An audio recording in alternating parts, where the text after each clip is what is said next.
Drinking buddies, I have decided to rank every bottle of Jack Daniels. Let's go. I'm your drinking buddy. Alright, drinking buddies, so I feel like Jack Daniels has really evolved over the last few years to become one of the best distilleries out there. Yes, Jack Daniels is a bourbon. If you disagree with that, you're wrong. They sell their used barrels as bourbon barrels, and they meet every legal specification to be called bourbon. It's basically like if you made a product that was exactly like potato chips and you decided to call them potato spits. They're still potato chips. If you meet every one of the qualities to be a potato chip and you call it something else, that doesn't mean it's not that thing. Probably a terrible example, but that's what I got today. Anyway, I thought we would go through and rank all of the regular releases. We're not going to be doing anything like the Jack Daniel's Distillery series, since those are a limited run that you only get once and then they're gone forever. We're not going to do any of the special release stuff like the Trice Barreled or the special release rye from a few years ago, or the Coy Hills, because those are special releases that are only released once and then gone forever. Just the main series stuff, which will now include the 10 and the 12. First up, we have the Old Number 7. So, the Old Number 7, I think you could make an argument belongs in the A tier. But I'm going to put it in the B tier just to be safe. Now, I feel like this is a A/B tier product because when you consider price and availability, very few bottles beat Jack Daniels, just purely because Old Number 7 is available everywhere. If I'm at a bar that doesn't have anything good to drink, they have Jack Daniels. If I'm at a wedding with an open bar and they only have one whiskey, it's probably Jack Daniels. Old Number 7. So I have to give it credit for that. And I love it. I think it's maybe the best 80 proof whiskey out there. So I'm putting it in the B category firmly there. Next up, we have the Gentleman Jack. And this is going to be, unfortunately, a D tier item. I don't find it to be much better than the standard Jack Daniel's Old Number 7, and it's considerably more expensive. I think it's just a poor value for not being that much better, maybe even not as good, you could argue. So therefore, I have to put it in the D tier.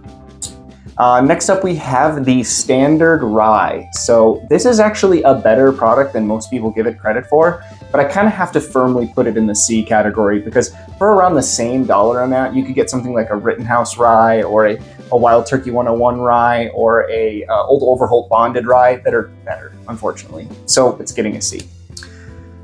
Next up, we have the Single Barrel Rye. So not the Single Barrel Proof Rye, but the Single Barrel Rye at 94 proof.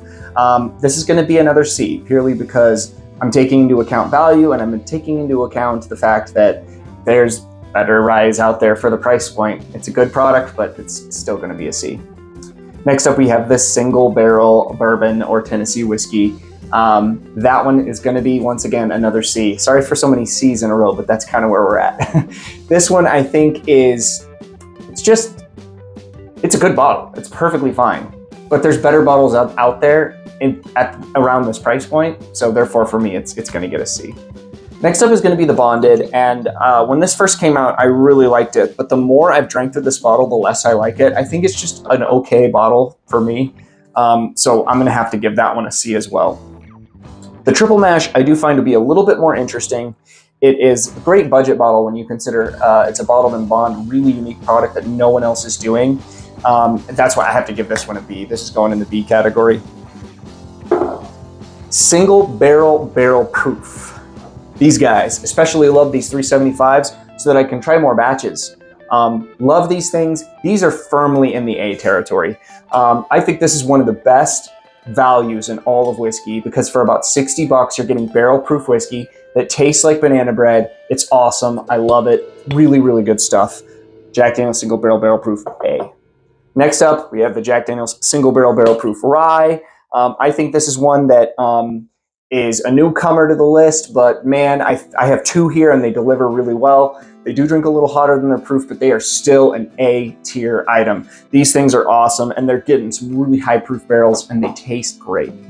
Next up, we have one that my rating might surprise you. I personally think that this Jack Daniel's 10 is a great bottle. I really like it, but when you consider price and availability, man, this is going to be a B because price, you know, it's like $90. Availability, it's dang near a unicorn.